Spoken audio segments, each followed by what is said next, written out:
Sheidullah the Loafer, an Azerbaijan fairy tale. Long before our time, in days gone by, there lived a man named Sheidullah who was a loafer and a ne'er-do-well. His wife and children went hungry most of the time, and they dared not even dream of buying new clothes. His wife would begin scolding Sheidullah for not wanting to work, and Sheidullah would say, "Never you mind, and don't you grieve. We are poor now, but we shall soon be rich." "What do you mean?" the wife would exclaim. "How can that be when you lie there day after day without so much moving a finger?" But Sheidullah would repeat again, "Just you wait, the time will come when we shall be rich." The wife waited and the children waited, but nothing happened, and they remained as poor as ever. "It's no use waiting," the wife said. "If this goes on, we shall starve to death." So Sheidullah decided to go to a wise man and ask his advice about how he could stop being poor. He prepared himself for the journey and then set off. Sheidullah walked for 3 days and 3 nights, and he met a scraggy, skinny wolf on the road. "Where are you going, my good fellow?" the wolf asked him. "To a wise man to ask his advice about how to become rich," Sheidullah replied. The wolf heard him out, and he said to Sheidullah, "While you are about it, be so kind as to ask him what I am to do. For the 3rd year now I have been suffering from a terrible pain in the stomach. Day and night it gives me no peace. Perhaps the wise man can tell you how I am to find relief." "Very well," Sheidullah replied, "I'll ask him." And he went on his way. He walked for another 3 days and another 3 nights until he saw an apple tree growing by the roadside. "Where are you going, my good fellow?" the apple tree asked him.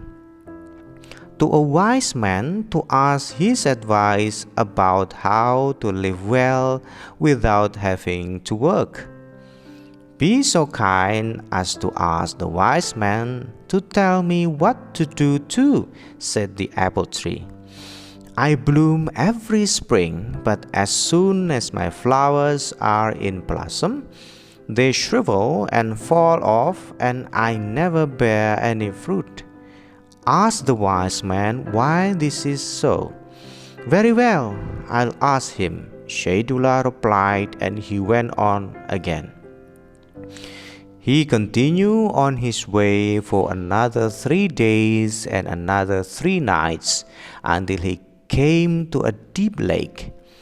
All of a sudden, a large fish thrust its head up out of the water. "Where are you going, my good fellow?" asked the fish. "To a wise man to ask for his advice and help." "Be so kind as to ask him something on my behalf too." "For the 7th year I have been suffering from a sharp pain in the throat. Let the wise man tell you what can cure me." "Very well, I'll ask him," said Sheidullah, and he went on again. He walked for 3 days and 3 nights, and at last he reached a grove of rose bushes. He looked, and he saw an old man with a long grey beard sitting under one of the bushes.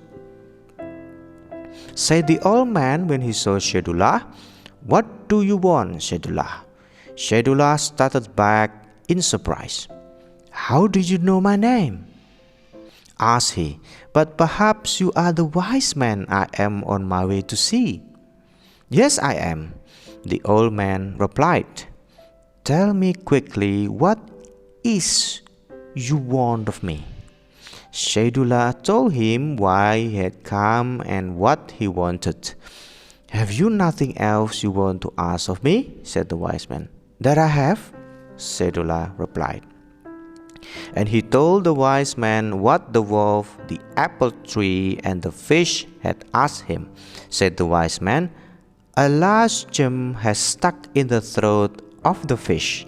The fish will be cured as soon as the gem is removed. Under the apple tree, a large jug of silver is buried. The blossoms of the apple tree will cease to shrivel, and the tree will bear fruit as soon as the jug is taken away. As for the wolf, if he is to be relieved of his pain, he must swallow the first loafer that comes along." "And what about my request?" Sheidullah asked. "What you wish for has already been granted. Go." Sheidullah was overjoyed, and he went home without another question to the wise man. He walked and walked till he came to the lake where the big fish was impatiently waiting for him. "Well, what does the wise man advise me to do?" it asked. "There is a gem stuck in your throat. When it is taken out, you will be cured," said Sheidullah, and he turned to go. "Have mercy on me, good fellow," the fish cried. "Take the gem out of my throat. You will cure me and at the same time get the gem for yourself." "Oh no, why should I bother?" said Sheidullah. "I'm going to become rich without moving a finger." With these words he proceeded on his way. He came to the apple tree, and at the sight of him all its boughs began fluttering, all its leaves rustling. "Well," asked the apple tree, "have you learned from the wise man what my remedy is?" "Yes, I have," Sheidullah replied. "A large jug of silver lies buried under your roots, and it must be dug out. Then your blossoms will no longer shrivel, and you will bear apples." And with these words Sheidullah turned to go.